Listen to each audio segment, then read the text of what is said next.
L'équipe de France vient d'être sacrée championne du monde 2018 en Russie. Si vous voulez savoir pourquoi un imam s'intéresse à ce sujet, alors restez avec moi.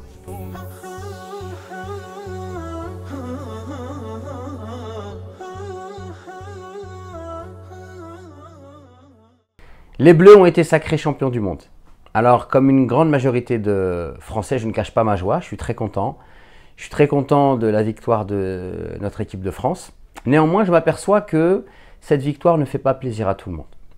Tout d'abord, on peut s'apercevoir que, hélas, hier, lorsque les gens ont manifesté dans les rues, et notamment à Paris, dans des lieux symboliques tels que l'Arc de Triomphe, les Champs-Élysées, on s'aperçoit qu'il y a eu pas mal de dégâts.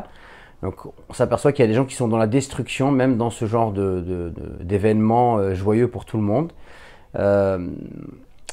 On est joyeux et on s'aperçoit que tout le monde se congratule. Ça faisait longtemps qu'on n'avait pas vécu ce genre de choses.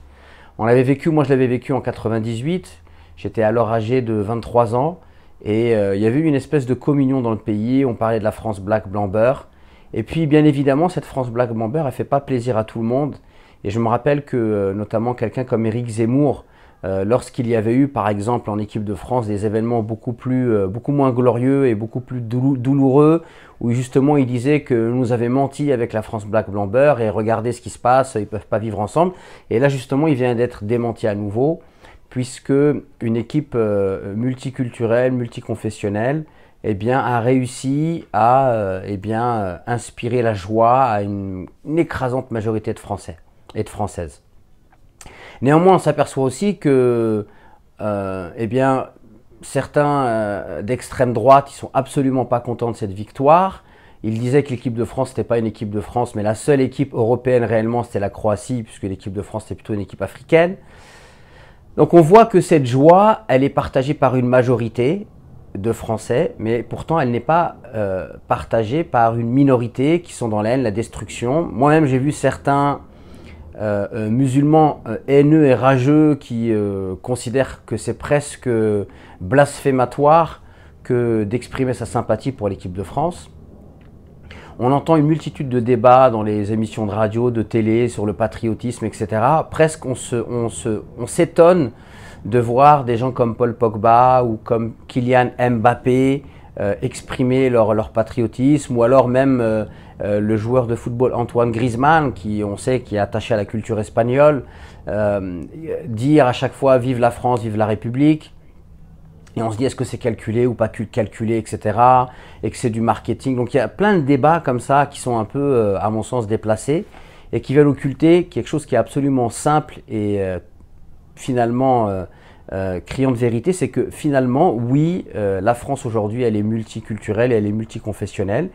Et que lorsque les gens tirent dans le même sens et lorsque on regroupe nos compétences et qu'on les additionne, effectivement, on peut réussir de grandes choses. Donc c'est un grand message finalement et un symbole fort. Et peut-être que ce symbole-là, c'est ça qui déchaîne les passions. Le fait d'avoir un entraîneur qui représente un peu la France du terroir, comme dit Deschamps, des joueurs de foot qui s'appellent N'Golo Kanté, Paul Pogba, certains sont convertis à l'islam d'ailleurs, d'autres on sait qu'ils ont des origines africaines, mais il y a aussi Olivier Giroud, il y a aussi Benjamin Pavard, il y a aussi donc Antoine Griezmann, et donc tout ça c'est un mélange dans lequel on a réussi finalement à trouver une harmonie, à trouver une entente. Je me rappelle de cette déclaration d'Antoine Griezmann qui parlait de Paul Pogba. Il disait que quand il allait dans sa chambre et qu'il frappait à sa porte et qu'il ne l'entendait pas, il savait qu'il faisait la prière et donc il respectait son temps de prière. Et donc cette tolérance qu'on a au sein de l'équipe de France, c'est une nouvelle génération et c'est peut-être une nouvelle France. Et c'est vrai qu'elle ne fait pas plaisir à tout le monde. En tout cas, moi, je ne cache pas qu'elle me fait plaisir. Elle me montre quelque chose de positif.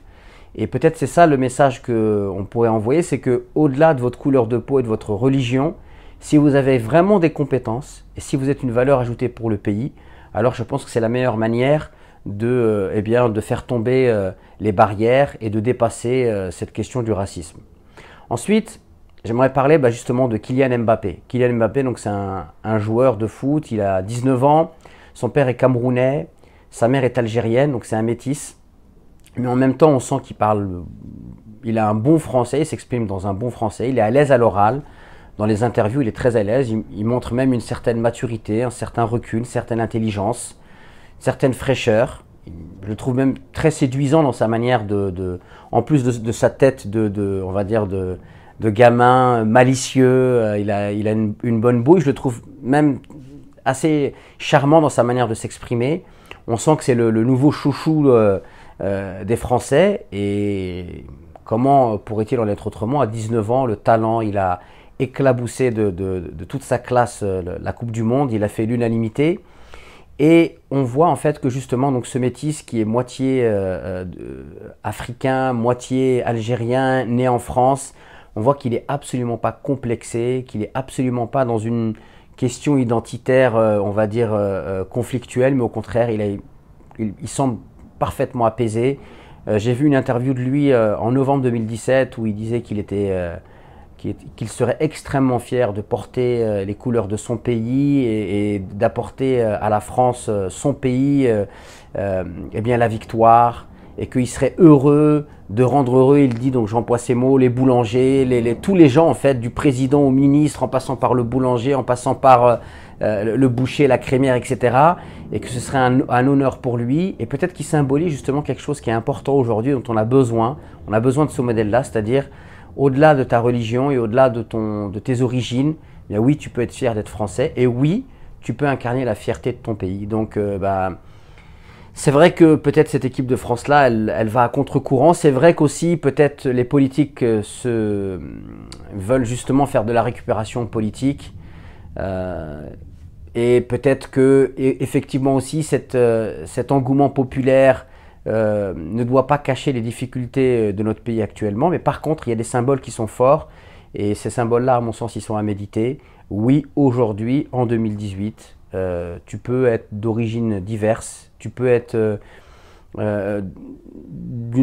peu importe ta religion, et oui, tu peux incarner la fierté de ton pays, et ce modèle-là, à mon sens, il faut le valoriser, et il faut absolument eh bien, faire comprendre à nos jeunes que ce n'est pas en ayant la haine de la France ou en ayant, si vous voulez, la haine du pays dans lequel on vit que ça va apporter quelque chose de positif dans sa vie, mais bien au contraire, eh bien, à nous d'essayer d'être une valeur ajoutée pour notre pays. Et je peux vous garantir que la majorité des Français sauront reconnaître votre talent et votre apport à l'ensemble de la société.